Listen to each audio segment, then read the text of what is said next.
মিষ্টি ডালিম দিয়ে জামাই আইসে করিয়া দুটি কানে কানে বললো এসে খাবো বাটি লুচি ভালো সুন্দর হয় কি নরম জামাই খেয়ে খুশি হয়ে যাবে হলে ঠাকুর মধ্যে নতুন রান্না দেখাবে নবী বাঙালি। বাটি লুচি বানানোর জন্য আমি ব্যবহার করব প্রথমে সুজিটাকে আধা ঘন্টার জন্য ভিজিয়ে রাখছি নরম হয়ে গেছে। আর আছে 50 গ্রাম চিনি, সেটাও ভিজিয়ে রাখছিলাম। এই যে একদম জল হয়ে গেছে, ওটাকে দিয়ে দেবো। আর 50 গ্রাম ময়দা, আর স্বাদ মতন লবণ, আর 1 প্যাকেট গুঁড়ো দুধ ব্যবহার করব, আর এলাচ গুঁড়ো, আর সাদা তেল। সাধারণ কিছু জিনিস দিয়ে জামাই ষষ্ঠীর নাচতে হবে, এত সুন্দর খেতে হবে জামাই বারবার খেতে চাবে। চলুন তাহলে শুরু করি। চিনিটাকে প্রথমে দিয়ে দিচ্ছি, সুজির মধ্যে দিয়ে দিলাম চিনির জলটা। এবার এলাচ গুঁড়ো দিয়ে দিচ্ছি, এবার দুধটাকে দিয়ে দিচ্ছি, গুঁড়ো দুধ। এবার দেব ময়দা, এবার দেব স্বাদ মতন লবণ, দিয়ে মেখে নেব। ময়দাটা আস্তে আস্তে দেবেন, আমি যেরকম টাইট করছি আপনারাও সেরকম টাইট করবেন।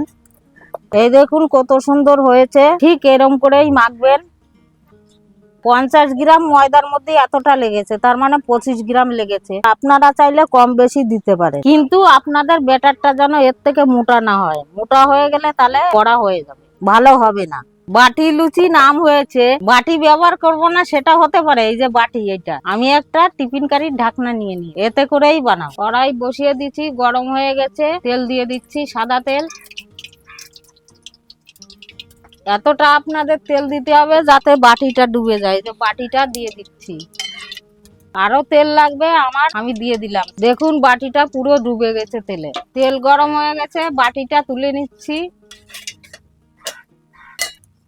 এই যে বাটিটা তুলে নিলাম, বাটির হাফ দেব, এবার তেলে ছেড়ে দেব। একা একাই বেরিয়ে যাবে, দেখবেন। এই যে কি সুন্দর বেরিয়ে এসছে, এই দেখুন কত সুন্দর হয়েছে। তেল ঠান্ডা থাকলে হবে না, পুরো একদম গরম থাকবে। হয়ে গেছে, এই যে নামিয়ে দিচ্ছি।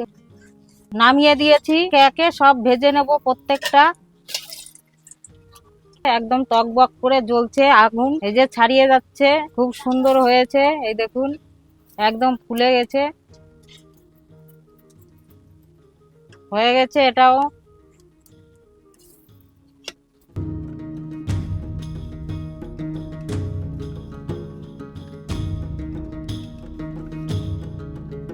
খুব সুন্দর আছে, তোমরা বাড়িতে বানিয়ে খাবা। ওই জায়গাটা বন্ধুদের সাথে শেয়ার করবা। আমরা লোভী যা খাই তাই খাই, যাই খাই তাই দেখাই।